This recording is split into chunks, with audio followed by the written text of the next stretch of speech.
welcome to today's On This Day in Tudor History with me, Claire Ridgway, author of quite a few books on Tudor history.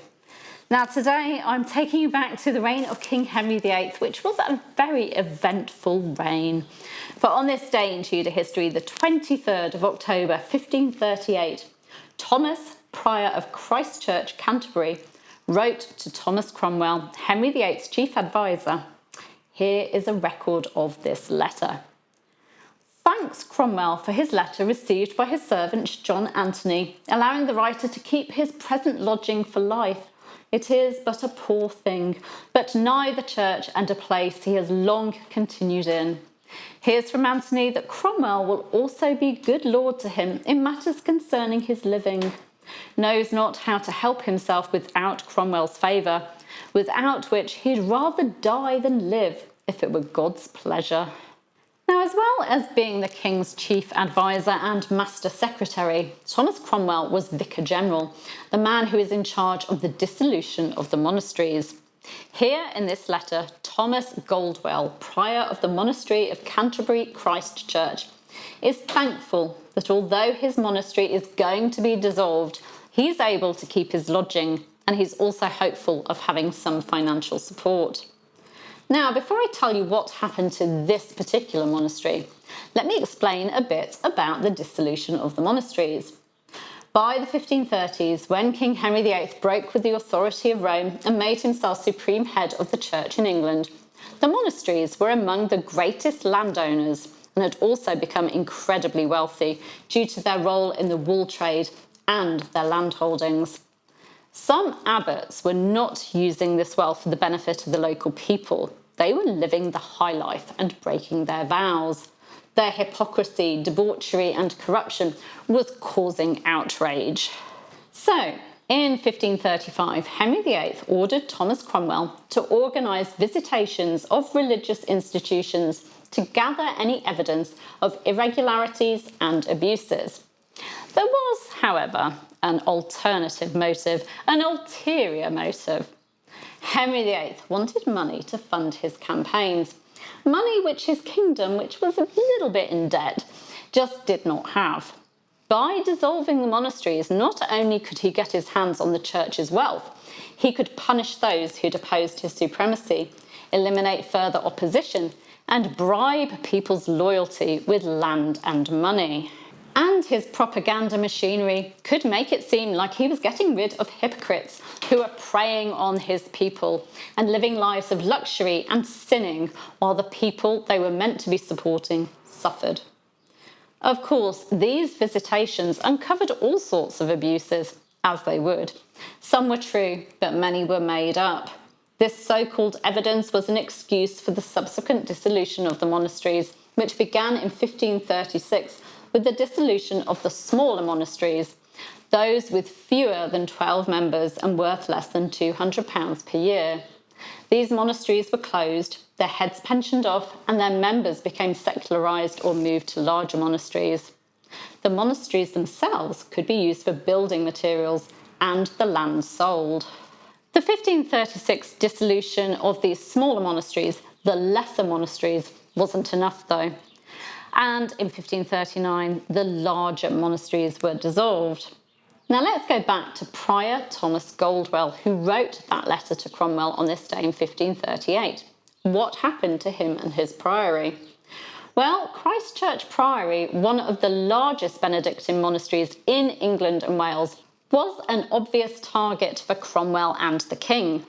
According to the Canterbury Trust website, the priory was the third richest ecclesiastical house after the abbeys of Westminster and Glastonbury, and in 1535 it was recorded as having a gross income of nearly £3,000.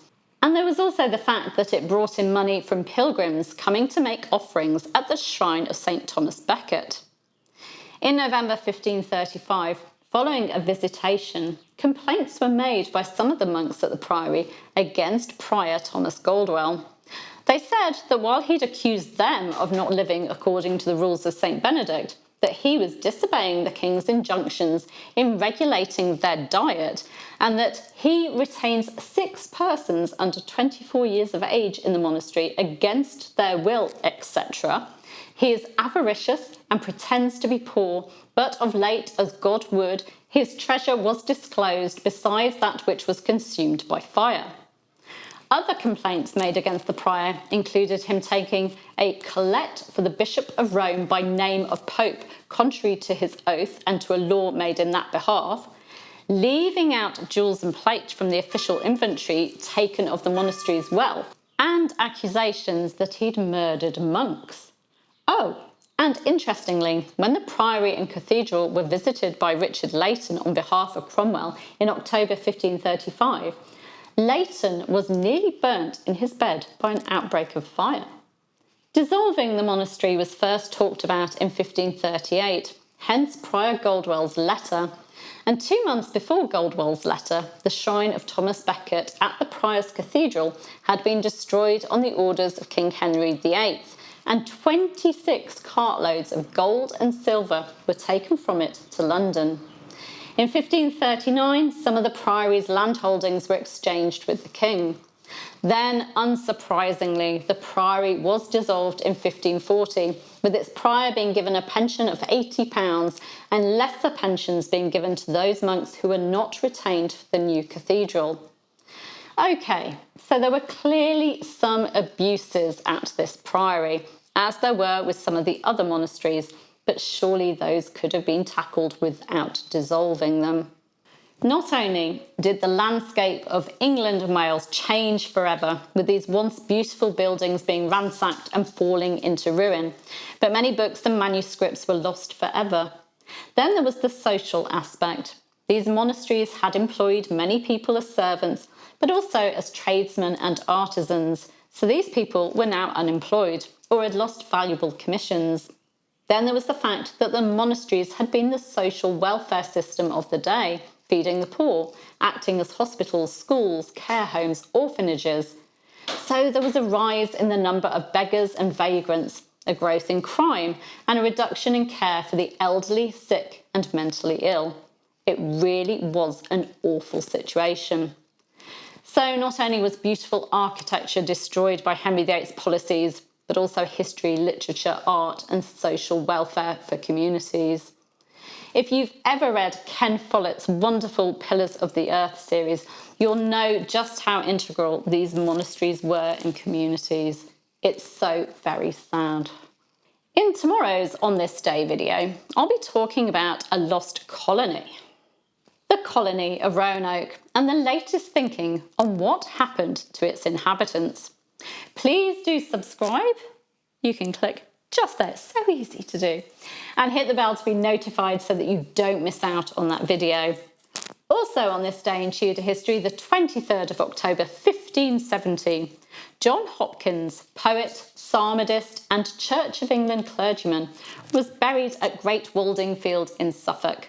Now, you've probably never heard of John Hopkins, but his versions of the Psalms were the best known English verses in the late 16th and 17th century because they were sung in church by every member of society.